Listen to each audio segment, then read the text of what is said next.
Hello friends, मैं Aparna Pandey crazy learner में आपका स्वागत करती हूँ। फ्रेंड्स, इस वीडियो में हम लोग बात करेंगे सीटेट से रिलेटेड जो भी डाउट्स आपके मन में हैं। और सीटेट अगर आपको फर्स्ट अटेम्प्ट में क्वालिफाई करना है तो आपको क्या क्या बातें ध्यान रखनी है। ऐसा क्यों है कि ये एग्ज़ाम देते तो बहुत लोग हैं पर अप्रॉक्स 22% लोग जो हैं वही क्वालिफाई कर पाते हैं। तो ऐसा क्या है इस एग्ज़ाम में, है ना। तो उस पर हम लोग बात करेंगे, जो भी डाउट्स हैं आपके और मेरे टिप्स आपको लेके क्या है ना। अब आपके मन में एक बात आ रही होगी, या जो भी एक जागरूक मैं कहूँ स्टूडेंट है, जो एक पढ़ने के लिए एक जागरूकता से पढ़ता है। एक देखिए, स्टूडेंट 2 टाइप्स के होते हैं। एक तो आप जो भी बताएंगे बस वो पढ़ते चले जाएंगे, वो बिल्कुल भी ध्यान नहीं रखेंगे कि मतलब कौन क्या बता रहा है। जो भी उन्हें कंटेंट मिला सब कुछ ग्रास्प करने की कोशिश करते हैं। और कुछ स्टूडेंट होते हैं कि अपने ही लायक की चीज़ ग्रास्प करने की कोशिश करते हैं। तो कुछ स्टूडेंट होंगे, उनके मन में बात आ रही होगी कि आखिर मेरी बात उन्हें क्यों माननी चाहिए, मैं कौन हूँ और मैं क्यों डिस्कस कर रही हूँ ये सब बातें। अगर आपके मन में भी ये सारी बातें आ रही हैं तो हाँ, आप जागरूक स्टूडेंट हैं। क्योंकि देखिए, आप YouTube में आप बहुत अच्छा मैटर है आपके लिए, आप कुछ भी पढ़ सकते हैं। बट फिर भी आपके मन में ये बात ज़रूर आनी चाहिए कि जो बता रहा है, जो शख्स आपको ये सब चीज़ें बता रहा है, क्या वो इसके एलिजिबल है ना। पहले आपको वो ध्यान रखना है। तो देखिए, सबसे पहले स्टार्टिंग में मैं यही बताऊंगी कि आप मेरी बात क्यों माने, ठीक है। नेक्स्ट मैं बताऊंगी कि सीटेट क्या है, सीटेट कितने साल तक वैलिड है आपका, और सीटेट अगर आपको क्वालिफाई करना है तो क्वालिफाइंग मार्क्स अलग अलग कैटेगरीज के लिए क्या है, इस पर मैं बात करूंगी। और मैं बात करूंगी कि सीटेट क्या विदाउट कोचिंग क्वालिफाई किया जा सकता है, इस पे बात करूंगी। नेक्स्ट हम लोग आएंगे कि सीटेट का एग्ज़ाम पैटर्न क्या है, उसका सिलेबस क्या है।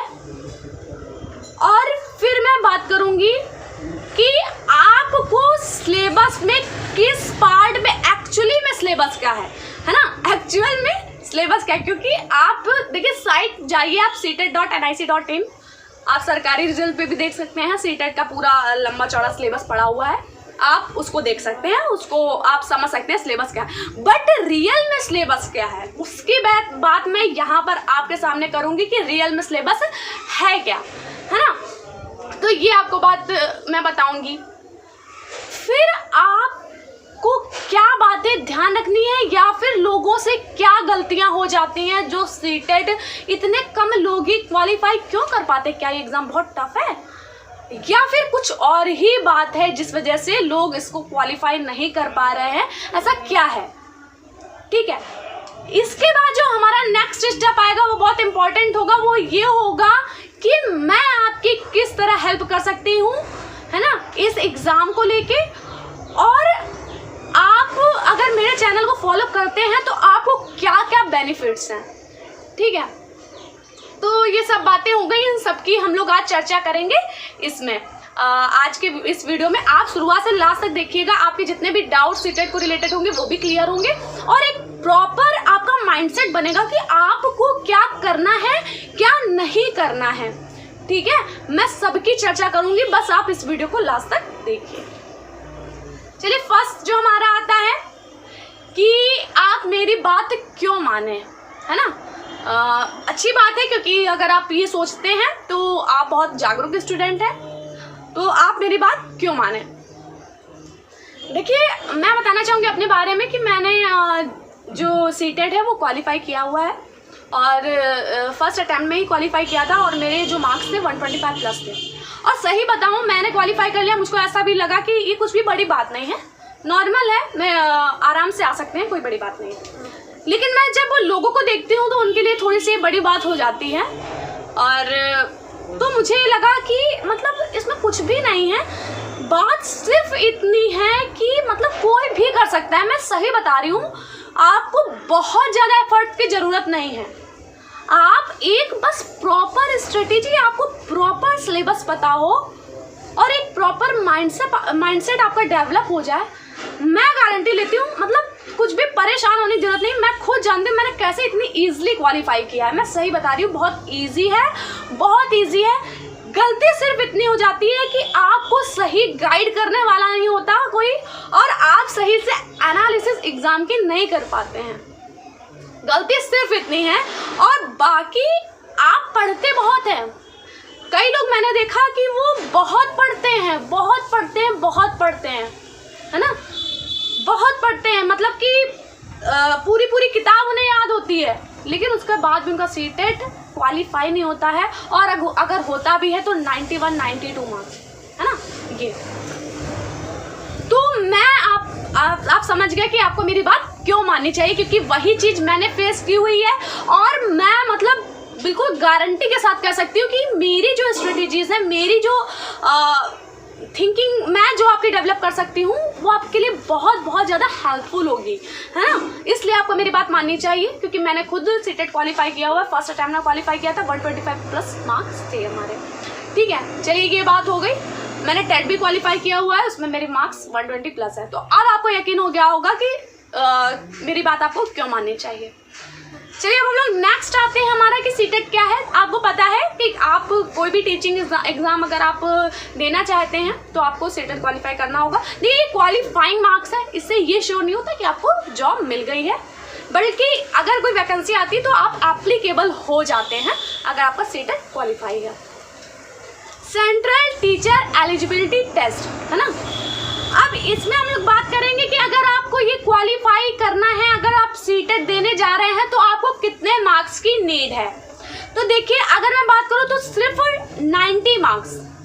अगर आप जनरल कैटेगरी से हैं तो आपको 90 मार्क्स, ठीक है। और अगर आप ओबीसी SC ST हैं तो आपको सिर्फ 82 मार्क्स की नीड होती है। अगर आप इतना लाते हैं तो आप सीटेट क्वालिफाई कर चुके हैं, आप एप्लीकेबल हो गए हैं टीचिंग एग्जाम के लिए। चलिए ये हमारी बात हो गई, ठीक है। ये हमने जान लिया कि अब हम बात करेंगे कि सीटेट कितने साल के लिए वैलिड है। तो सीटेट आपका 7 ईयर के लिए वैलिड है, लेकिन कब से? जब आपने एग्जाम दिया था उस डेट से, या फिर जब आपका सर्टिफिकेट आया उस दिन से। तो जिस दिन रिजल्ट आपका आया है, रिजल्ट डिक्लेयर हुआ है, उसके 7 साल बाद तक आपका सीटेट क्या है, वैलिड है। चलिए ये हमारी बात हो गई।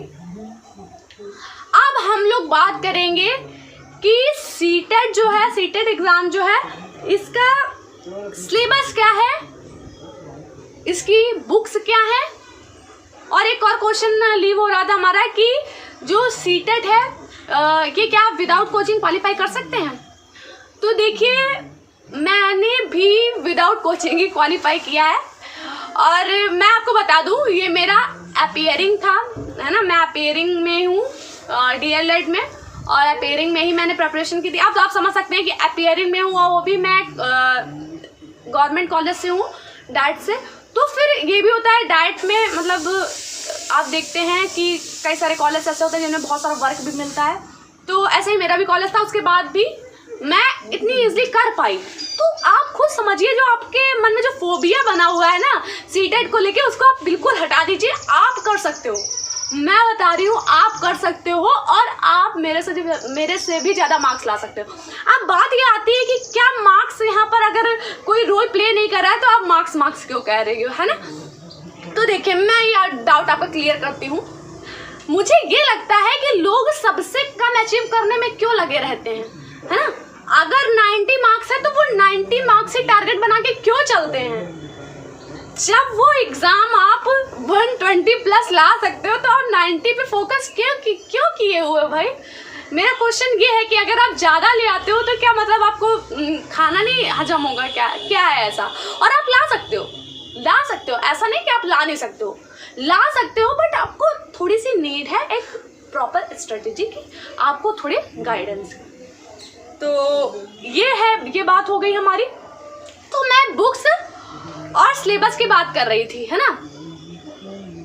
उससे पहले मैं एक और बात करना चाहूँगी कि अभी देखना, मैं ये सब बोल रही हूँ तो अभी कुछ लोग क्या करेंगे कि मतलब एक सर्च करेंगे, फिर देखेंगे मैम आपकी इतनी एज में, उसमें बहुत बार क्वेश्चन पूछा गया कि आपकी एज इतनी कम है और आपने ऐसे कैसे क्वालिफाई कर लिया 90 ईयर में, और ऐसा तो नहीं होता, और ये कुछ भी गलत सलत कुछ भी बोलेंगे।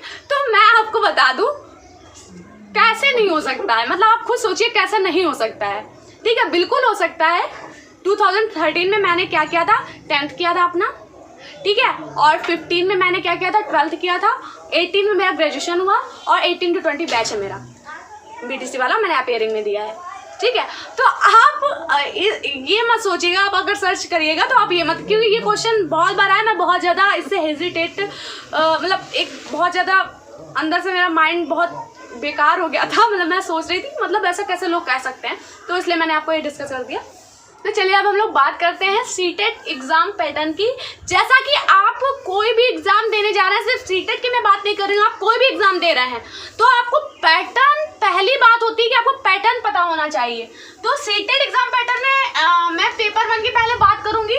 तो देखिए पेपर 1 में आपका आता है, जो पहला सेक्शन आप जानते हैं, चाइल्ड डेवलपमेंट एंड पेडागोजी, जिसको CDP या बाल विकास एवं शिक्षण शास्त्र भी बोलते हैं। दूसरा हमारा आएगा आपका कोई EVS में ले लेती हूँ।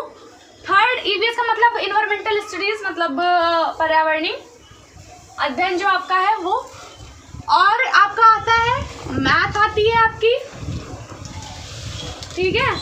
फोर्थ आपका आता है, आपने जो भी लैंग्वेज ली हुई है, आपने हिंदी ली हुई है या इंग्लिश ली हुई है, आपने देखिए लैंग्वेज फर्स्ट और लैंग्वेज सेकंड का भी यहाँ पर बहुत बड़ा रोल है कि अगर आप हिंदी जो है वो, मतलब जो भी आप लैंग्वेज फर्स्ट लेंगे, मतलब जो भी आप लैंग्वेज फर्स्ट लेंगे वो चाहे हिंदी हो या इंग्लिश हो, अब कुछ लोग संस्कृत भी लेते हैं, तो यहाँ पर क्या है कि अगर आपने जो भी लैंग्वेज फर्स्ट ली हुई है तो उसमें आपको क्या करना होगा कि जो भी आपने लैंग्वेज फर्स्ट ली हुई है तो उसमें ये होता है कि थोड़ा डीपली आ जाता है, मतलब कि आपका जो भी देख सकते, जैसा कि आप जानते हैं 15 मार्क्स का आपका क्या आता है लैंग्वेज में, 15 मार्क्स के आपके पैसेज आते हैं, है ना। अगर आपने लैंग्वेज फर्स्ट ली हुई है तो उसमें आपको क्या करेगा कि पोएम भी दे सकता है, मतलब आप पोएम आप जानते हैं कि एक मतलब अच्छी खासी समझने की चीज़ होती है। तो अगर जो आपको बहुत अच्छे से लैंग्वेज आती है आप वही लैंग्वेज फर्स्ट लीजिए। वैसे मेरा अगर आप एडवाइस माने तो आप लैंग्वेज फर्स्ट, अगर आप हिंदी भाषी क्षेत्र से हैं तो आप हिंदी ही लीजिए, क्योंकि क्या है इंग्लिश में क्या है आपका कि आप कितने भी आपकी इंग्लिश कितनी भी स्ट्रांग हो ना, अगर आपको मान लीजिए पोएम दे दिया तो आप बहुत ही अच्छे, अगर आपके लिटरेचर है तो आप समझ पाएंगे, बट वैसे मतलब चांसेस कम होते हैं। और हिंदी में क्या है कि आप कहीं ना कहीं अंदाज़ा लगा सकते हैं, तो इसलिए मेरी ये एडवाइस थी आपको। तो अगर आपने लैंग्वेज फर्स्ट, जैसे कि मेरी लैंग्वेज फर्स्ट हिंदी ही थी, तो अगर आपने हिंदी ली हुई है और इंग्लिश ली हुई है अपनी लैंग्वेज में, तो इसमें मैं आपकी हेल्प कर पाऊँगी, ठीक है। तो ये है। अब देखिए CDP क्या है, ये सारे जो सेक्शंस हमारे हैं वो कितने कितने मार्क्स के होते हैं आपको पता होगा, 30 मार्क्स ईच, ठीक है, 30 मार्क्स ईच। इस तरीके से हमारा जो एग्ज़ाम हो जाता है वो कितना 150 मार्क्स का हो जाता है। 150 मार्क्स में आपको कितने मार्क्स, अगर आप जनरल से हैं तो 90 और OBC SC है तो 82 मार्क्स आपको लाने होते हैं। तो ये हमारा है। अब देखिए इसमें क्या है, जो भी हमारे सेक्शंस हैं उसमें जो आपकी जैसे हिंदी इंग्लिश है, इसमें आपका 15 मार्क्स का तो आपका पैसेज आते हैं, ठीक है। पैसेज मतलब कि ये आपकी डिफाइन नहीं है, कहीं से कुछ भी आ सकता है, आपको पैसेज दिया होगा, आपको उसका आंसर करना होगा जो भी क्वेश्चन पुट अप होंगे, ठीक है। 15 मार्क्स के ऐसे ही आपके आते हैं, 15 मार्क्स का क्या आता है आपका पैसेज आते हैं, ठीक है, हिंदी और इंग्लिश में। और आपका जो बाकी के 15 मार्क्स होते हैं हिंदी और इंग्लिश के, बाकी के 15 मार्क्स, उसमें आपको क्या करना है, उसमें आपका आता है पेडागोजी कंटेंट, जो भी आपका है वो इसमें आएगा, मतलब ये हो गया आपका। चलिए ये बात हो गई। और मैथ में मैंने बताया था कि मैथ में आपका क्या होता है, 15 मार्क्स की आपकी पेडागोजी है और 15 मार्क्स का कंटेंट, मतलब कि आप मैथ में बिल्कुल नॉर्मल अंडरस्टैंडिंग वाले क्वेश्चंस, बिल्कुल भी टफ नहीं होते हैं, ठीक है। आप एक अगर आप इसके लिए प्रीवियस ईयर सॉल्व करते हैं तो इनफ है, मोर देन इनफ है, उससे ज़्यादा आपको कुछ भी करने की जरूरत नहीं है। अब अब देखिए सीडीपी और ईवीएस की बात करें। ईवीएस के लिए आपको क्या करना है, मैंने आपको कई बार बताया हुआ है, आपको एनसीईआरटी पढ़नी है। और कौन सी पढ़नी है आपको, क्लास 3rd 4th 5th की आप सिर्फ एनसीईआरटी कर लीजिए। आप 15 मार्क्स का जो कंटेंट आता है उसमें 15 आउट ऑफ 15 ला सकते हो, मैं गारंटी से कह सकती हूँ। और बाकी का जो 15 मार्क्स है वो हमारे पेडागोजी से होता है, ठीक है, पेडागोजी। अब सीडीपी में भी आपका यही है कि सीडीपी में भी आपकी जो पेडागोजी आती है 15 मार्क्स की, और 15 मार्क्स का आपका कंटेंट आता है। कभी कभी इसमें ऊपर नीचे हो जाता है, मतलब कभी कभी पेडागोजी ज़्यादा हो जाती है, कभी कभी कंटेंट ज़्यादा हो जाता है, इसमें थोड़ा सा आगे पीछे हो जाता है। बट ओवरऑल अगर हम सीडीपी को देखें तो वो पेडागोजिकल ही है पूरी, है ना। तो ये बात हो गई हमारी। तो आपको ये बात ध्यान रखनी है कैसे कैसे आता है। अब मैं उन सारे एस्पेक्ट की बात करूंगी जिस पर आपको फोकस करना है, ठीक है। सिलेबस की बात करूंगी, ठीक है। बुक्स आपको कौन कौन से प्रिफर करनी चाहिए, आपको कौन कौन सी बुक लेनी चाहिए उसकी मैं बात करूंगी, और कौन सी बुक बिल्कुल नहीं लेनी चाहिए उसकी भी मैं बात करूंगी, ठीक है। तो चलिए ये हमारी बात हो गई। अब हम लोग देख लेते हैं कि हमारा सिलेबस क्या है। जैसा कि आप जो ऑफिशियल वेबसाइट है वहाँ पर भी जाकर आप सिलेबस चेक कर सकते हैं। और देखिए मैं आपको सिलेबस दिखाती हूँ। देखिए ये सीडीपी का आपका सिलेबस है, ये ऐसा ही हिंदी का ये सिलेबस है, आपका इंग्लिश का ये सिलेबस है, आप स्क्रीनशॉट ले सकते हैं। और ईवीएस जैसे कि मैं बता चुकी हूँ आपको, और मैथ आपको बता चुकी हूँ, मैथ का आप सिलेबस देख सकते हैं, ऐसा है। तो चलिए देखिए सिलेबस की बात हो गई। सिलेबस तो देखिए आप कहीं भी साइट पे जाके आप देख सकते हो, सिलेबस की कोई वो नहीं। बट हमें क्या पढ़ना है सिलेबस में, वो सबसे ज़्यादा इम्पोर्टेंट है ना। सिलेबस तो हर जगह मिलेंगे, बट आपको क्या पढ़ना है ये आपको वही इंसान बता सकता है जिसने सही से एनालाइज किया हुआ है ना, वही बता सकता है। या फिर आप अगर एनालाइज करते हैं तो इससे अच्छी कोई बात ही नहीं हो सकती है। अगर आप प्रीवियस ईयर उठाइए और एनालाइज कीजिए आप, ठीक है। और अगर आप नहीं कर रहे हैं तो आई एम हियर, मैं यहाँ पर हूँ आपके हेल्प के लिए, ठीक है। तो चलिए अब हम लोग जो प्रॉपर सिलेबस है, आपको क्या क्या कौन कौन सब्जेक्ट में सिलेबस का ध्यान रखना है, क्या क्या कौन कौन से टॉपिक्स पे फोकस करना है, उनकी बात करेंगे, ठीक है। तो चलिए सबसे पहले हम लोग बात करेंगे सीडीपी में। सीडीपी में आपको क्या क्या पढ़ना है, सिलेबस में किस चैप्टर को, किस टॉपिक को आपको ज़्यादा फोकस करना है, और किसको आप लीव कर सकते हैं। मतलब मैं सही बताऊँ तो कुछ तो ऐसे जिनसे क्वेश्चन ही नहीं आते हैं, और आपको सिलेबस में वो बहुत वाइड सिलेबस होता है जैसा कि आप जानते हैं, और उसमें सबको दिखा देता है कि हाँ ये भी आएगा, वो भी आएगा, वो भी आएगा। बट ऐसा नहीं है। अब देखिए सिलेबस में मैं बात करूँ सीडीपी, देखिए पहले सीडीपी के रोल की बात कर लेते हैं कि मैं सीडीपी ही क्यों कह रही हूँ। आप पेपर 1 देने जा रहे हैं या पेपर 2 देने जा रहे हैं, सीडीपी कॉमन है, जैसा कि आप जानते हैं सीडीपी कॉमन है आपका, ठीक है। सीडीपी आपका कॉमन है, वो आपका 30 मार्क्स उधर भी रोल प्ले करेगा और 30 मार्क्स उधर भी। पहला तो ये बेनिफिट है आपका सीडीपी अगर आपके अच्छे से प्रिपेयर है तो। अब फिर आपका क्या है, सीडीपी में आपको कौन कौन सी चीज़ें बिल्कुल भी छोड़नी नहीं है, उन्हें आप पढ़ेंगे। और मतलब श्योर है कि अब सीडीपी अगर आपकी अच्छी प्रिपेयर है, सीडीपी अगर आपकी अच्छी प्रिपेयर है, तो उधर जो लैंग्वेज हमारी आ रही है, जो भी हमारा मतलब बाकी सारे जो भी आपकी पेडागोजी वाला कंटेंट, जैसा कि आप जानते हैं कि कितने का आता है आपका पेडागोजी, आपकी देखिए 15 मार्क्स ईच, मतलब पेडागोजी जो भी है आपके सब्जेक्ट उनमें 15 मार्क्स ईच का रोल प्ले करती है। मतलब मैं बताऊं तो 75 है ना, 75। इसमें अगर मैं सीडीपी का हटा दूं तो आएगा यहाँ पर कितना, 15। अगर सीडीपी वाले हटा दूं तो 60 मार्क्स जो सीडीपी के अलावा जो पेडागोजी होती है वो 60 मार्क्स की होती है, ठीक है। 60 मार्क्स का अप्रॉक्स आप 40% कर लीजिए, ठीक है। वो सिर्फ किससे रिलेटेड होता है, 40 से 50% आपका सीडीपी से ही आता है। कहने को वो इंग्लिश, हिंदी और मैथ्स हो जाती हैं, मैं बिल्कुल सही बात बता रही हूँ, ये ऐसे आपको कोई भी नहीं बताएगा। तो मतलब 40 से 50% सीडीपी से ही रिलेटेड होता है कि अगर आपने सीडीपी से उनका जो टॉपिक्स है उनको कवर किया हुआ है तब तो आपको कोई दिक्कत ही नहीं होगी, मतलब टॉपिक्स को कवर किया हुआ है अगर आपने अच्छे से, है ना। जैसे पेडागॉजी जो ईवीएस की है, चाहे वो पेडागॉजी मैथ्स की ले लो, मैथ्स की पेडागॉजी हालांकि थोड़ी सी डिफरेंट होती है, लेकिन बाकी जो हिंदी इंग्लिश की पेडागॉजी है उनमें भी 40 to 50% रोल सिर्फ सीडीपी का होता है। ये मैं क्यों कह रही हूँ, मैं अभी आपको यहीं पर प्रूव करके दिखाती हूँ।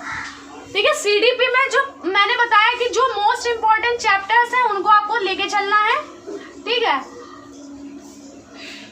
पहले मैं बात करूंगी कि सीडीपी में ज़्यादातर दो विचारधाराओं का हमें सम्मिश्रण मिलता है।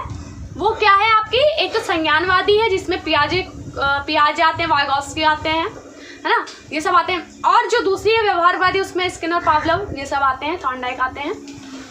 तो देखिए, मैं सीटेट की बात करूं तो सीटेट में जो हमारे जो व्यवहारवादी है वो बिल्कुल भी इम्पोर्टेंस, मैं अगर कहूँ बिल्कुल भी नहीं तो बिल्कुल गलत नहीं होगा यहाँ पर।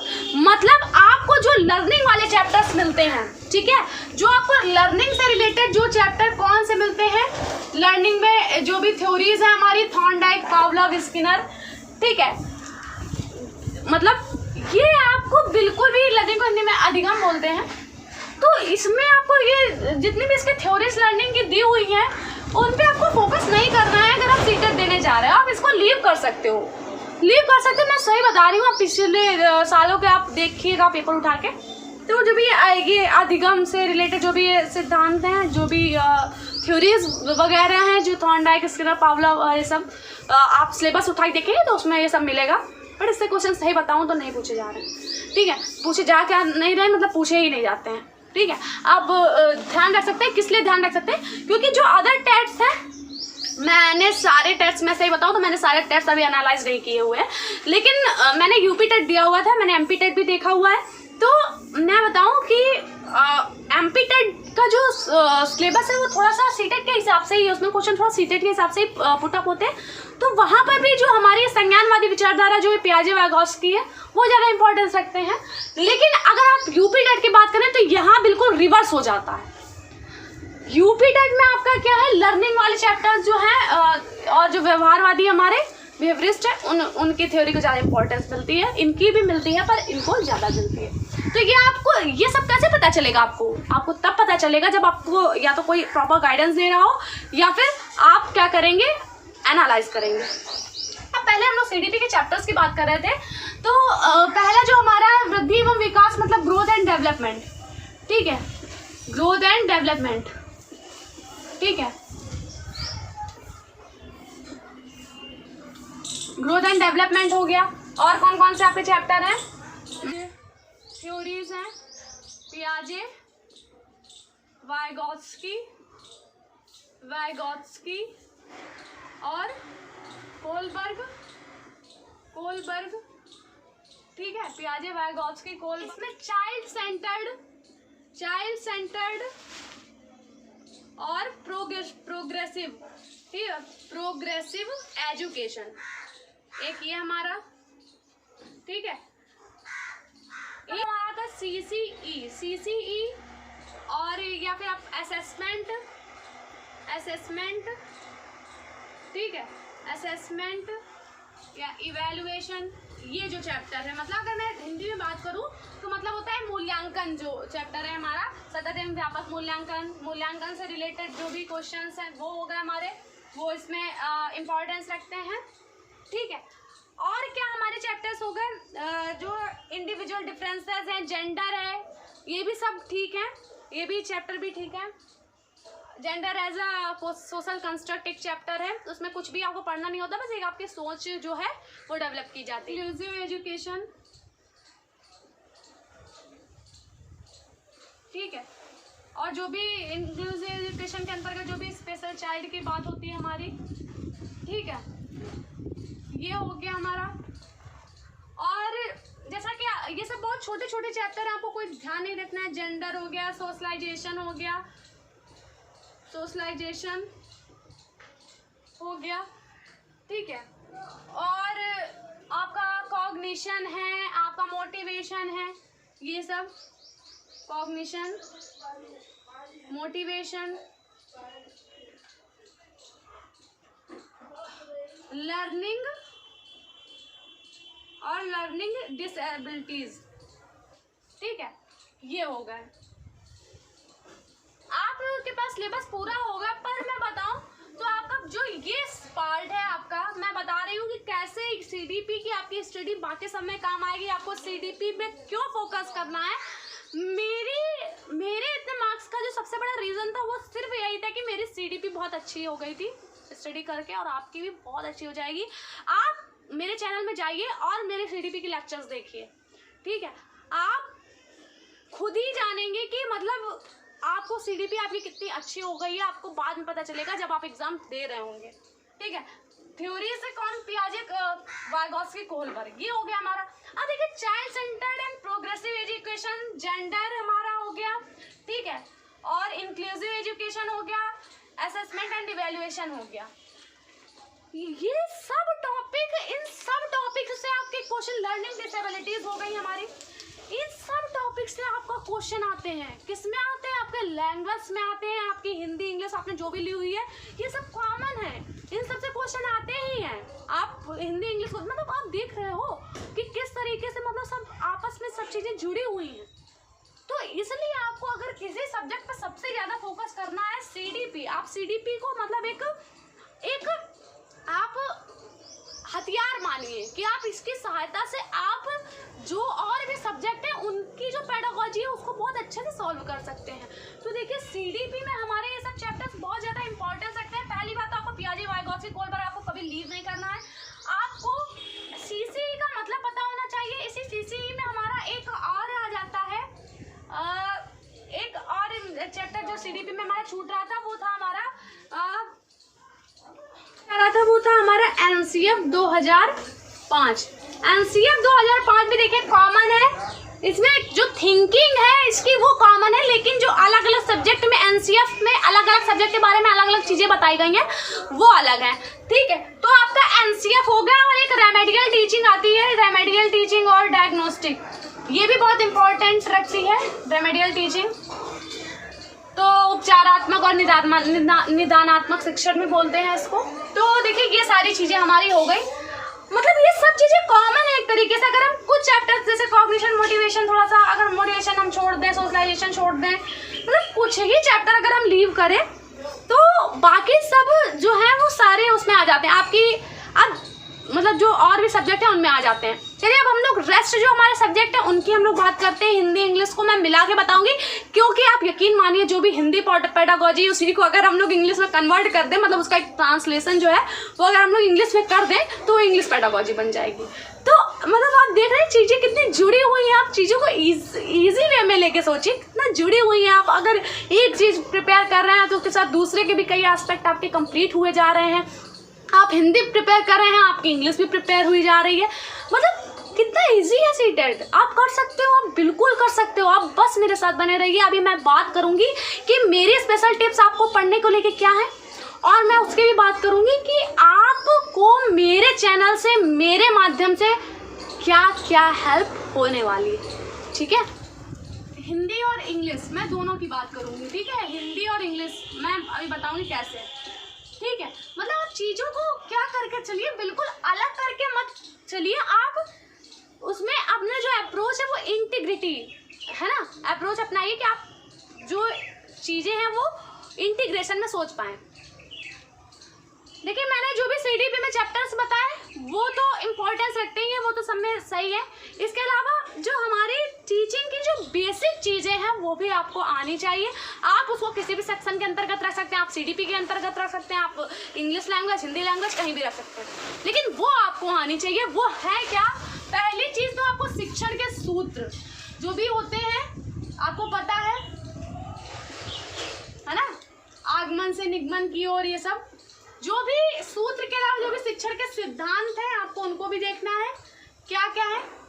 और जो सबसे ज़्यादा इम्पोर्टेंस रखती है वो है शिक्षण की विधियाँ, कि आगमन विधि क्या है, निगमन विधि क्या है, ये सब चीज़ें है ना, इनको आपको ध्यान रखना है। ये बहुत ज़्यादा इम्पोर्टेंस रखती है, मतलब ये ऐसा नहीं कि बहुत ज़्यादा टफ है, आप एक बार समझ लेंगे और यकीन मानिए अगर आप मेरे साथ जुड़े रहेंगे और मुझसे समझेंगे ना, मतलब ये सब चीज़ें मुझे लगता है मैं आपको बेटर समझा पाऊंगी, है ना। तो आपको ये ध्यान रखना है कि ये तो सब में ही इम्पोर्टेंस रखते हैं। दूसरा जो हमारा सबसे ज़्यादा इन दोनों में आ जाता है, आप चाहे उसको इंग्लिश में लर्निंग एक्विजिशन एंड लर्निंग बोल लीजिए, मतलब भाषा अर्जन और अधिगम, मतलब लैंग्वेज एक्विजिशन एंड जो है लर्निंग, मतलब आप भाषा अर्जन और अधिगम, ठीक है, अधिगम, ठीक है, इसको इंग्लिश में आप बोल सकते हैं लैंग्वेज एक्विजिशन एंड लर्निंग। तो मतलब देख रहे हैं चीज़ों को, बस वही उसी का इंग्लिश में कन्वर्जन हो गया है। इसी के बारे में जो इनके जो मनोवैज्ञानिक है, इन्होंने इसको किस तरीके से देखा है, ठीक है, ये हो गए हमारे, ठीक है, कौन कौन से पियाजे वाइगोत्स्की हो गए हमारे, स्किनर पावलोव और जो मोस्ट इम्पॉर्टेंट है नोम चॉम्स्की। तो ये हो गया, इनसे क्वेश्चन आपके आते हैं। और किससे आपका क्वेश्चन आता है, लर्निंग डिसेबिलिटी में बता चुकी हूँ, अधिगम अक्षमता आपका जो होता है, डिसलेक्सिया हो गया आपका, ये सब। तो ये सब मैं क्या है CDP वाले सेक्शन में बता चुकी हूँ कि ये जो है इसमें भी कॉमन रोल अदा करेंगे, लैंग्वेज में भी आपके पूछे जाएंगे। तो अधिगम अक्षमता आप लिख भी सकते हैं, आप CDP के तहत भी आप देख सकते हैं अधिगम अक्षमता, ठीक है, इससे बहुत ज़्यादा लैंग्वेज में क्वेश्चन बनते हैं। दूसरी आपकी बात है, मैंने वही बताया, मूल्यांकन जो है, मतलब देख रहे हैं आप चीज़ें कितनी जुड़ी हुई हैं। जो भी मूल्यांकन आपका असेसमेंट एंड इवैल्यूएशन है आपका, जो मोस्ट इम्पॉर्टेंट लैंग्वेज में अगर कुछ स्थान रखता है तो वो हमारा आ जाता है जो भी भाषा के कौशल हैं, मतलब भाषाई कौशल अगर हम कहें, हिंदी में मैं लिख रही हूँ इसे, इसको इंग्लिश में बोलेंगे लैंग्वेज स्किल्स। तो ये लैंग्वेज स्किल्स जो है वो भी आपके लिए मतलब एक वरदान है। लैंग्वेज स्किल्स कौन कौन सी होती हैं आपको पता है, कौन कौन सी है, सुनना बोलना, सुबोपली से आप याद रख सकते हैं, सुबोपली मतलब सुनना बोलना पढ़ना लिखना, ठीक है, आप याद LSRW से भी याद कर सकते हैं कि listening speaking reading and writing. तो ये जो है ये बहुत ज़्यादा इम्पोर्टेंस रखते हैं, इनसे बहुत क्वेश्चन पुट अप होते हैं। इनकी जो सब स्किल्स हैं, है ना, आपसे आ जाएगा कि कोई भी क्वेश्चन आ गया ये किसकी सब स्किल है ना, इसी में जैसे मतलब कुछ तो चीज़ें बिल्कुल फिक्स होती, कई बार क्वेश्चन बनते हैं। जैसे एक क्वेश्चन ये है कि पढ़ने में किसी चीज़ को पढ़ने में सबसे ज़्यादा इम्पोर्टेंस कौन सी बात रख सकती है, क्या बात सबसे ज़्यादा इम्पोर्टेंस है किसी भी चीज़ को पढ़ने में।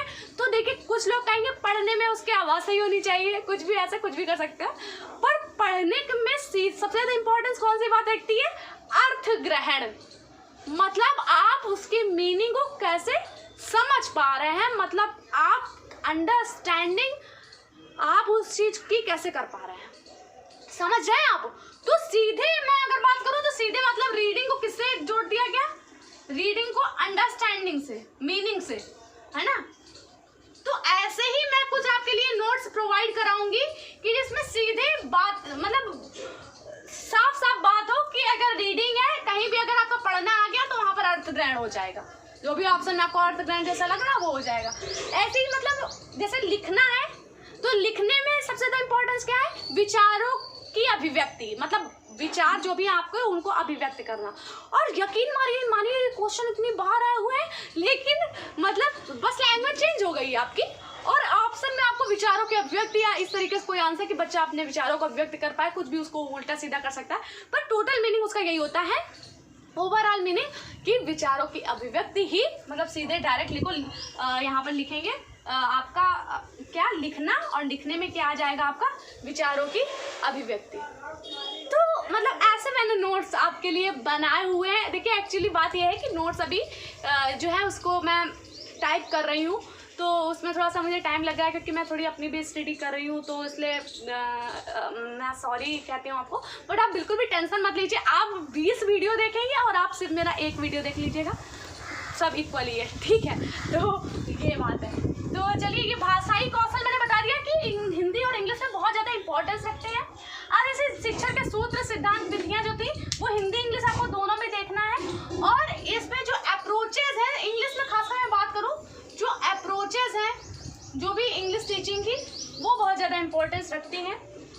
तो ये हमारा हो गया। और ओवरऑल NCF 2005 तो आपका भगवान है, इसको आपको भूलना नहीं है बिल्कुल भी। NCF 2005 तो मतलब पूरी पेडागोजी अगर किसी के हिसाब से चलती है तो वो NCF 2005 है। तो NCF 2005 भी आपको क्या करना है, बिल्कुल भी निगलेक्ट नहीं करना है, इसको मैं देखना है आपको हर तरीके से। बस आप मेरे साथ बने रहिए, जो मैं वीडियो डाल रही हूँ तो वो आप देखिए है, मैं नहीं कह रही हूँ आप प्रॉपर नोट्स बनाइए, ठीक है। आप अगर मैं वीडियो को 3 से 4 बार 4 से 5 बार देख लेंगे बस इनफ है, और इतना आप कर सकते हो, ठीक है। तो ये आपका हो गया कि NCF 2005 आपको कहीं भी लीव नहीं करना है। मूल्यांकन में आपका देखिए सतत एवं व्यापक मूल्यांकन बहुत ज़्यादा इंपॉर्टेंस रखता है, ठीक है। बाकी जो प्रैक्टिस क्वेश्चन होंगे मैं आपको प्रैक्टिस क्वेश्चन बहुत अच्छे से जो अंडरस्टैंडिंग वाले होंगे, जिससे मुझे लगेगा कि हाँ ये थोड़ा सा ये चीज़ें समझाने लायक है, तो वो भी मैं आपके साथ डिस्कस कर लूँगी।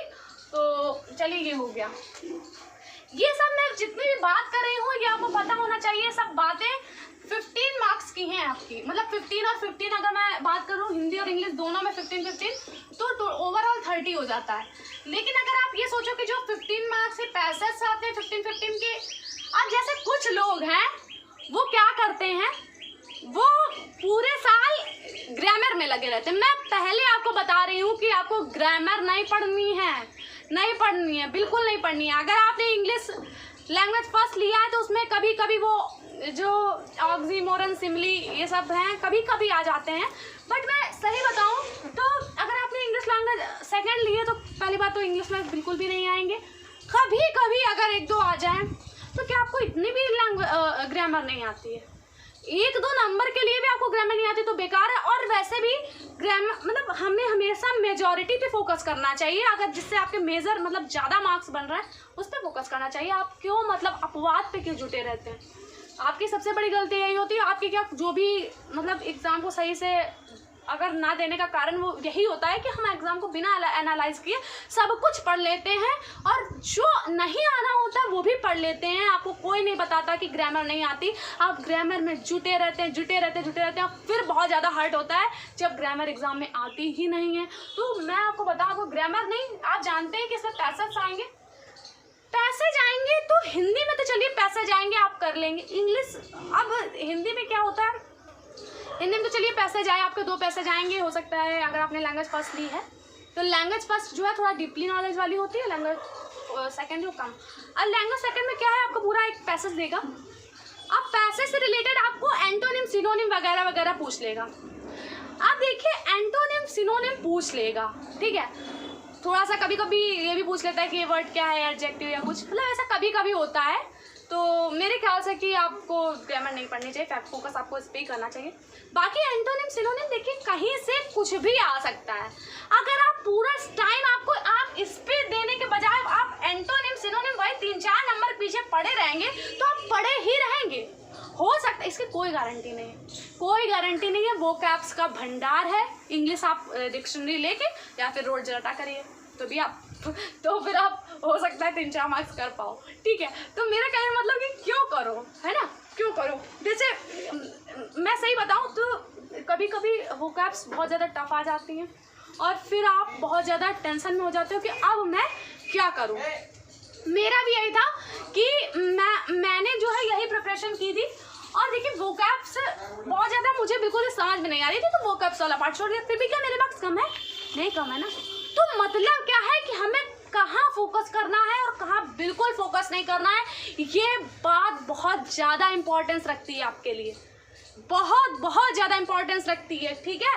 तो आप दिन भर एंटोनिम सिनोनिम और ग्रामर ये वो पढ़ने में अपना टाइम वेस्ट ना करके सिर्फ यही चीज़ें पढ़िए, और आप यकीन मानिए कि ये सब चीज़ें ही आपकी आती हैं। हो सकता है 1-2 कोई टॉपिक में से छूट रहा है, लीव हो रहा है, तो आप उसका टेंशन लेने की कोई भी ज़रूरत नहीं है, क्योंकि मैं लास्ट तक आपके साथ लगी हूँ, मैं कराऊंगी आपको, ठीक है। चलिए अब हमारी हिंदी इंग्लिश की बात हो गई, यहाँ पर हम ईवीएस की भी बात कर लेते हैं। देखिए ईवीएस में भी जो पेडागोजी वाला सेक्शन है आपका, जैसे थीम्स वगैरह हैं वो आपको मेरे चैनल पर मिल जाएंगी। थीम्स जो है बस यही एक थोड़ा अलग पार्ट है, बाकी जितनी पेडागोजी है सब इन्हीं सबसे रिलेटेड होती है, जो भी आप CDP और लैंग्वेज में पढ़ेंगे बस वही ईवीएस में भी हो जाएगा। मैथ की पेडागोजी के लिए स्पेशल मैं एक वीडियो बनाऊंगी, आप उसको देख लेंगे। तो मैथ की पेडागोजी हो सकता है आपके, मतलब मैथ की पेडागोजी में भी बस एक बात इंपॉर्टेंस रखती है, वो है एनसीएफ 2005, और यही ईवीएस में भी है कि मतलब हर सब्जेक्ट को एनसीएफ ने अलग अलग तरीके से बताया हुआ है। तो जो अलग अलग तरीके से बताया हुआ है वो ज़्यादा इंपॉर्टेंस रखता है, ठीक है। जैसे ईवीएस हो गया, हमारा मैथ हो गया, तो इसको जो है एनसीएफ ने अलग अलग तरीके से बताया है कि आपको क्या क्या बातें ध्यान रखनी है, मैथ में आपको किस तरीके से टीचिंग करनी है, ईवीएस में किस तरीके से टीचिंग करनी है। और एक और बात जो सबसे ज़्यादा इम्पोर्टेंस रखती है वो है ऑब्जेक्टिव्स, कि मतलब उद्देश्य क्या है आपको, आपके किस जो प्राथमिक कक्षा में आपको हिंदी पढ़ाने क्या उद्देश्य है, इंग्लिश पढ़ाने के क्या उद्देश्य है, ईवीएस पढ़ाने क्या उद्देश्य है, मैथ पढ़ाने क्या उद्देश्य है। तो ऑब्जेक्टिव्स मोस्ट इम्पॉर्टेंट, ऑब्जेक्टिव्स आपको ये तो लीव ही नहीं करना है। और ये मैं आपको बताऊंगी, जैसा कि आप कभी मैथ अगर आप उठा के देखेंगे तो मतलब आप टीवी से लगाएंगे, आप कंफ्यूज हो जाएंगे। कहीं कहीं गणित के संकीर्ण उद्देश्य पूछे गए, कहीं कहीं एनसीएफ के अनुसार जो गणित है उसके व्यापक उद्देश्य ये क्या है, मतलब अलग अलग वर्ड और आंसर भी चेंज। तो ये मैं आपको बताऊंगी, ये सिर्फ एनसीएफ में ही है। तो एनसीएफ आपको देख रहे हैं आप एनसीएफ कितनी इंपॉर्टेंस रखता है, तो एनसीएफ आपको लेके चलना है। चलिए अब हमारे सारे सब्जेक्ट की बात हो गई कि हमें किस पे मेजर फोकस करना है, ठीक है। अगर आपको ऐसा लग रहा है कि मैं बहुत स्पीड से बोल रही हूँ, क्योंकि मेरी ऐसी आदत है, मुझे एक तो कमेंट भी आया कि मैं बहुत स्पीड से बोलते हो, तो देखिए अगर मैं बहुत इस पर वर्क करने की कोशिश कर रही हूँ कि मैं धीरे ही बोलूँ, पर मेरी ऐसी थोड़ी आदत ही है, बट मैं वर्क करूँगी।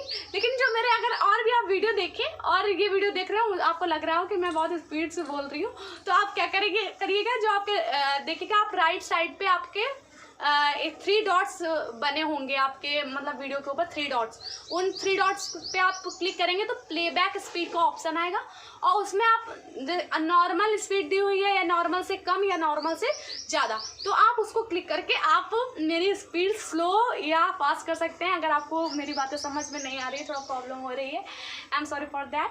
एंड अब हम लोग बात करेंगे कि आप बुक्स कौन कौन सी ले सकते हैं, और फिर नेक्स्ट जो स्टेप होगा वो बहुत ज़्यादा इंपॉर्टेंस होगा कि आपकी मैं किस तरह हेल्प कर सकती हूँ, और जो थोड़े से टिप्स हैं मेरे जो आपको स्टार्टिंग से ध्यान रखते हैं। बाकी तो आप चैनल के साथ बने रहेंगे, मैं टिप्स आपको बताती ही रहूँगी, बट अभी के लिए मैं जो भी मुझे टिप्स याद आ रहे हैं जो बहुत ज़्यादा इंपॉर्टेंट, उनको भी मैं डिस्कस करूँगी। ओवरऑल डिस्कशन है, आप थोड़ा टाइम दीजिए, बट बहुत अच्छा है। तो चलिए बुक्स में मैं बताती हूँ। पहली जो हमारी बुक है, मतलब अगर मैं सेक्शन की बात करूँ सीडीपी, तो सीडीपी के लिए आप सरोहा पब्लिकेशन आता है, सरोहा पब्लिकेशन की बुक आती है, मैं आपको दिखा सकती हूँ।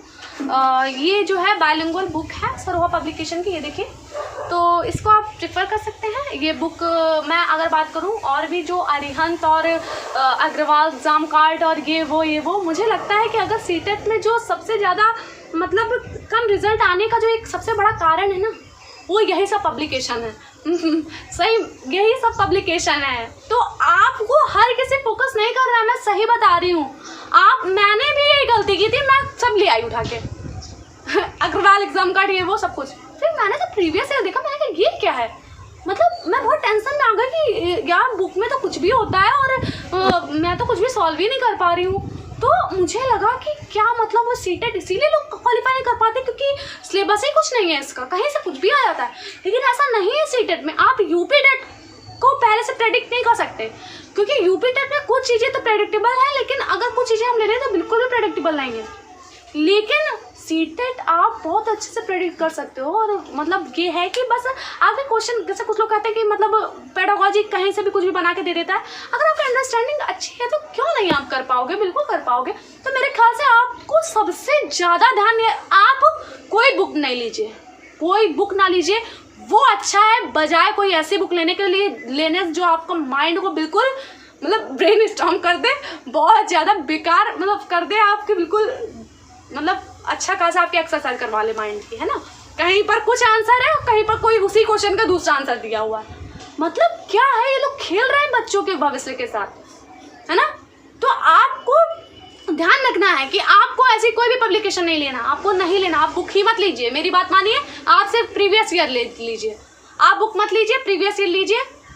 आपको कोई भी प्रॉब्लम है, आपको फाइनेंशियल प्रॉब्लम है, मैं समझ सकती हूँ कि अभी भी अपने इंडिया में कई लोग ऐसे हैं, कई लोग ऐसे क्या मोस्ट ऑफ द पीपल ऐसे ही हैं जो बहुत ही ख़राब उनकी फाइनेंशियल कंडीशन है और वो कुछ करना चाहते हैं, कुछ बनना चाहते हैं। तो उनके लिए मेरे यही सजेशन है, आप मत लीजिए। आप बिल्कुल ये मत सोचिए कि आपके पास बुक नहीं है और आप प्रिपरेशन नहीं कर सकते। मैं हूँ यहाँ पर आपके लिए, ठीक है। तो आपको क्या करना है, आप प्रीवियस ईयर प्रेफर कर सकते हैं, आप प्रीवियस ईयर ले सकते हैं। मैंने बताया कि आप CDP के लिए ये ले सकते हैं। देखिए बुक है, गलती होगी तो कुछ ना कुछ गलती इसमें भी है, पर ठीक है, मतलब ओवरऑल ये बुक अच्छी है, तो आप ये बुक ले सकते हैं। बाकी देखिए आप मेरे साथ बने ही हैं, CDP का आप मेरे लेक्चर्स देख लेंगे। अगर आप उसके नोट्स बना लेते तो उससे अच्छा तो कोई भी बात नहीं होगी, क्योंकि इसमें अगर कोई भी चीज़ कवर नहीं भी है तो मैंने उसको कवर किया हुआ है।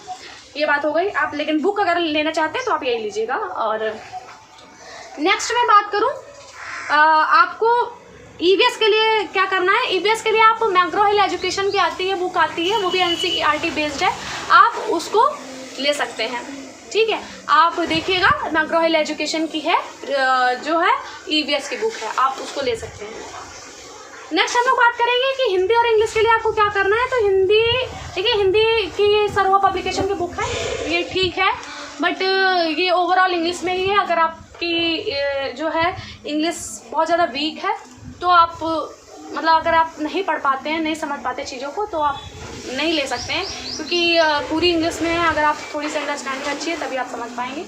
नेक्स्ट हमारा आएगा, पर मैं ओवरऑल बात करूं कि अगर आप और कोई पब्लिकेशन, उससे तो बेस्ट ही है ये, ठीक है। कम से कम जो आता है वही कवर किया हुआ है। ये देखिए ये हिंदी की आई हुई है, ये हिंदी की है, सर्वा पब्लिकेशन की बुक है, ये भी अच्छी है बुक।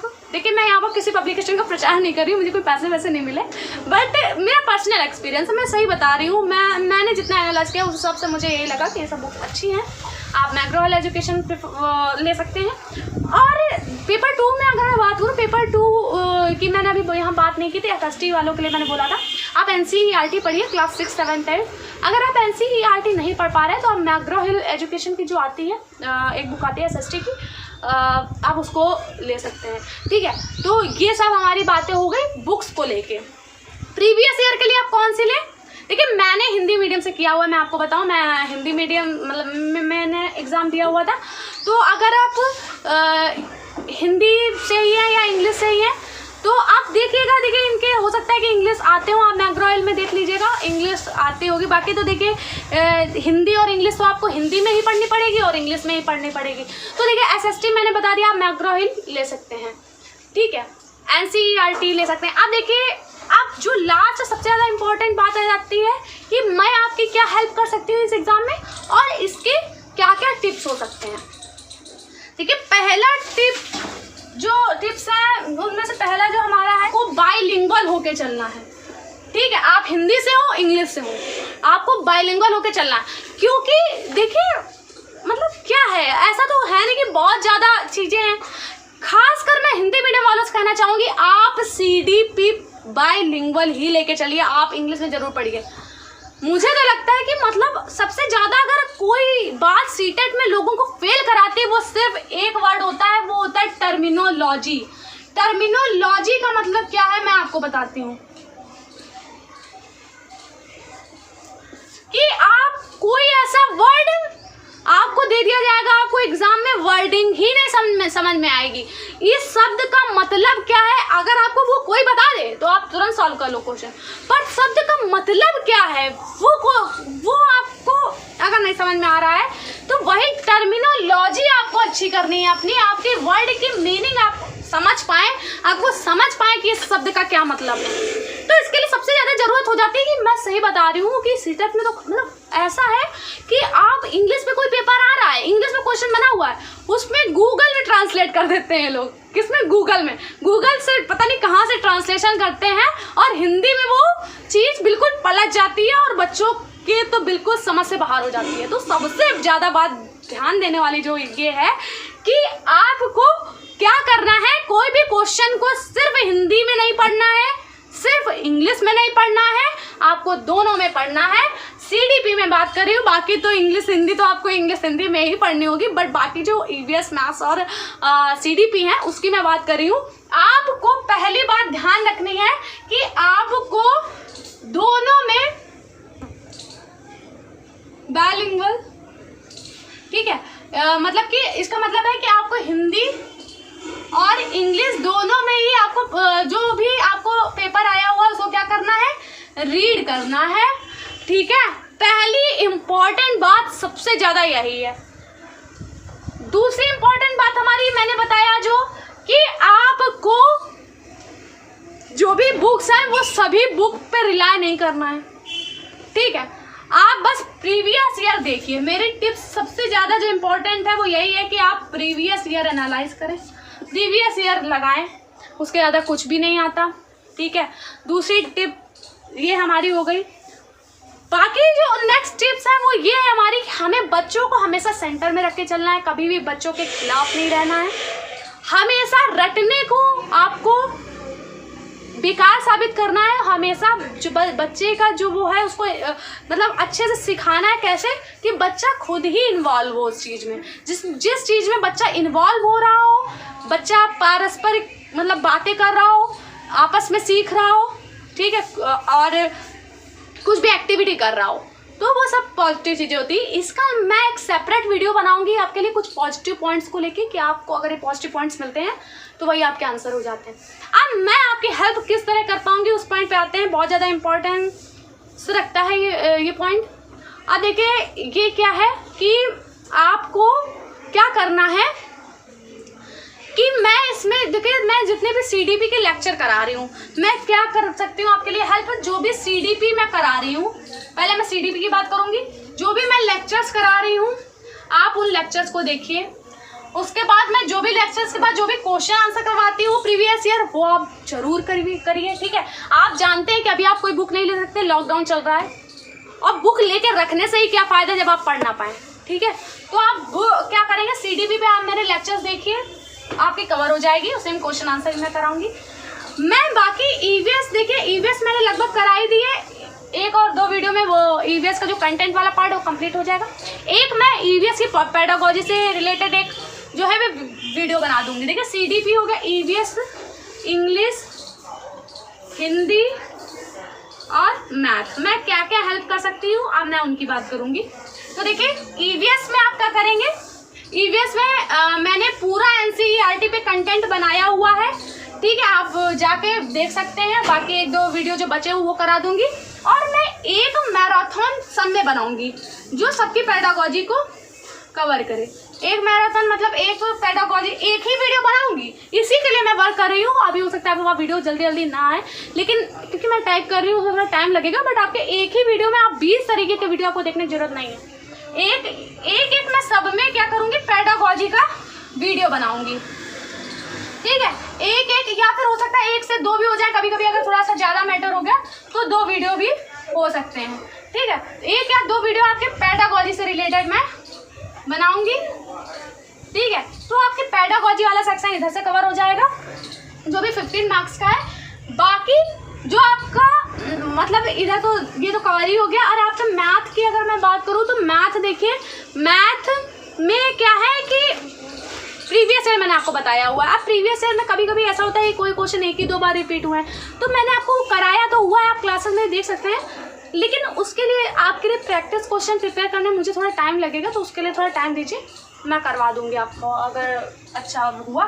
बाकी SST जो अगर मैं पेपर 2 की बात करूँ SST वालों के लिए, तो जिनकी SST है उनको मैं NCERT बहुत जल्दी लाने वाली हूँ। NCERT क्लास 6, 7, 8 की जो कंपाइल्ड ज्योग्राफी, कंपाइल्ड हिस्ट्री और कंपाइल्ड पॉलिटिक्स का मतलब ये है कि मैं 6 की अलग, 7 की अलग, 8 की अलग नहीं कराऊंगी ज्योग्राफी या हिस्ट्री या कुछ भी। इसलिए मैं नहीं कराऊंगी क्योंकि मैंने देखिए मैं नोट्स बना रही थी, तो मैंने देखा और मैंने खुद भी एनालाइज किया कि देखिए जो 6, 7, 8 के जो चैप्टर्स है वो लगभग सेम ही है, और बस 6 में थोड़ा सा कम इन्फॉर्मेशन, उसमें 7 में थोड़ा ज़्यादा और 8 में उससे ज़्यादा। तो मैंने सोचा जब चैप्टर एक ही है तो एक ही चैप्टर के बस सारी 6, 7, 8 की इन्फॉर्मेशन कर दी जाए। तो इसलिए मैं वैसा वीडियो बनाऊंगी तो आपको बिल्कुल NCERT से एक भी पॉइंट बाहर नहीं होगा और एक भी पॉइंट उसका छूटेगा नहीं NCERT का, तो वो मैं कराऊंगी। आप उसके लिए प्रिपेयर रहिए। आप उसके लिए मैराथन में हिस्ट्री का और ज्योग्राफी और पॉलिटी करा दूंगी। मैं सब बता रही हूँ, मेरा चैनल अभी न्यू है जैसा कि आप जानते हैं, ये सब वर्क करने में मुझे थोड़ा टाइम लगेगा, बट मैं वादा करती हूँ कि आप सीटेट के पहले आप बिल्कुल एक मतलब सुपरमैन हो जाएंगे सीटेट के, ठीक है। तो बस आप मेरे साथ क्या करिए, मेरे साथ बने रहिए। अब एक और पॉइंट छूटा था सीटेट से रिलेटेड, वो है टाइम मैनेजमेंट। टाइम मैनेजमेंट, देखिए टाइम मैनेजमेंट क्या है, टाइम मैनेजमेंट का पार्ट छूट रहा था। आप टाइम मैनेजमेंट के लिए क्या मतलब जो टाइम देते हैं वो लोगों को क्या इनफ होता है या नहीं होता है, तो मैं आपसे बताऊँ ना रियली, तो टाइम इनफ होता है, मोर देन इनफ होता है। आप बहुत अच्छे से कर सकते हैं, लेकिन आपको प्रैक्टिस की नीड होती है, और प्रैक्टिस कैसे आपको करनी है जब एग्ज़ाम आने वाला होगा मैं आपको बताऊँगी, ठीक है। तो आई होप आपको मेरा वीडियो पसंद आया होगा। अगर आपको सच में मेरा वीडियो पसंद आया है और आप चाहते हैं कि मैं ऐसे ही आपकी बहुत अच्छे से हेल्प कर पाऊँ, ठीक है, तो आप सपोर्ट कीजिए। देखिए कुछ स्टूडेंट तो बहुत मतलब मेरे आप कहें कि बहुत करीब है, कि वो मतलब जो लोग कमेंट करते हैं वो जैसे निहाल जी हो गए और प्रतीक्षा जी हो गई और नम्रता जी हो गई, तो ऐसे कई सारे हमारे और भी हो सकता है, कई लोग के नेम मेरे से छूट रहे हों, राहुल भारद्वाज जी हो गए और भी कई लोग हैं, ऐसे लोग हैं जो मतलब मुझे मोटिवेट करते हैं कि मैम आप ठीक कर रहे हो। मतलब जैसा कि आप जानते हैं कि मैं अभी चैनल में यूट्यूब में न्यू हूँ, तो मुझे मोटिवेशन की भी बहुत ज़्यादा नीड है। तो मतलब कुछ लोग ऐसे हैं जो मतलब लगातार मुझे मोटिवेट करते रहते हैं, तो उनको भी मैं दिल से धन्यवाद करती हूँ। और जो भी मुझे सपोर्ट कर रहे हैं या जिनको भी मेरा वीडियो पसंद आ रहा है या जो अपने सुझाव देते हैं, तो वो भी मतलब बहुत अच्छा लगता है मुझे सुन के। तो अगर आपको मेरा वीडियो पसंद आया तो कमेंट ज़रूर कीजिएगा, और बहुत अच्छा लगता है अंदर से, बहुत अच्छा लगता है कि हाँ जो मैं कर रही हूँ वो लोगों, क्योंकि मैं किसके लिए कर रही हूँ, मैं आपके लिए कर रही हूँ। अगर आपको ही समझ में नहीं आ रहा तो बेकार है ना मैं पढ़ाना। तो अगर आपको वीडियो सच में बहुत पसंद आया है तो मेरे चैनल को सब्सक्राइब कीजिए और मेरे चैनल के साथ बने रहिए, और बिल्कुल भी आपको कोई भी पेड कोर्स और फलान दिमाग का कुछ भी लेने की ज़रूरत नहीं है, बस आप मेरे साथ बने रहिए। वीडियो को लाइक करिए, ज़्यादा से ज़्यादा शेयर कीजिए, और भी जो शेयर करते हैं कुछ स्टूडेंट जो हमारे हैं वो कहते हैं मैम मैं जो लिंक है आपका वो बहुत अपने मुझे याद नहीं आ रहा उनका नेम, तो शेयर करता हूँ, सब जगह शेयर करता हूँ, तो मतलब बहुत अच्छा लगता है आप लोगों के कमेंट सुन के। तो आप कमेंट कीजिए, और चलिए इसी के साथ मिलते हैं हम लोग नेक्स्ट वीडियो में। आपको बिल्कुल भी टेंशन लेने की जरूरत नहीं है, बस आप लगे रहिए और आप ज़रूर बहुत अच्छे मार्क्स का सीटेट क्वालिफाई करेंगे। Thank you.